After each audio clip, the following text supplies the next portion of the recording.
எல்லாருக்கும் வணக்கம். இன்னைக்கு கடலைப்பருப்பு முருங்கைக்கீரை பகோடா எப்படி செய்யறதுன்னு பார்க்கலாம் வாங்க. 200 கிராம் கடலைப்பருப்பை நான் 1 மணி நேரம் ஊற வச்சு வச்சிருக்கேன். 2 கைப்பிடி அளவுக்கு முருங்கைக்கீரை, ஒரு பெரிய பூண்டு தட்டி வச்சது, 1/2 டீஸ்பூன் அளவுக்கு சோம்பு, 4 பச்சை மிளகாய் பொடியா கட் பண்ணது, தேவையான அளவுக்கு சால்ட் சேர்த்துக்கலாம். இந்த கடலைப்பருப்பை தண்ணியெல்லாம் வடிச்சிட்டு மிக்சி ஜார்ல போட்டு கொரகொரப்பா அரைச்சி எடுத்துக்கலாம். ஒரு பாத்திரத்துக்கு மாத்திக்கலாம். பச்சை மிளகாய், தட்டி வச்ச பூண்டு, சோம்பு, தேவையான அளவுக்கு சால்ட்டு சேர்த்துக்கலாம். முருங்கைக்கீரை.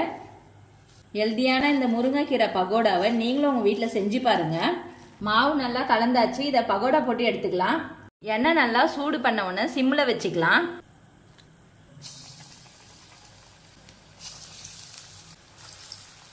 இந்த அளவுக்கு கேஸை சிம்மிலே வச்சு மொறுமொறுப்பாக ஆகிற அளவுக்கு நம்ம வேக வச்சுக்கலாம்.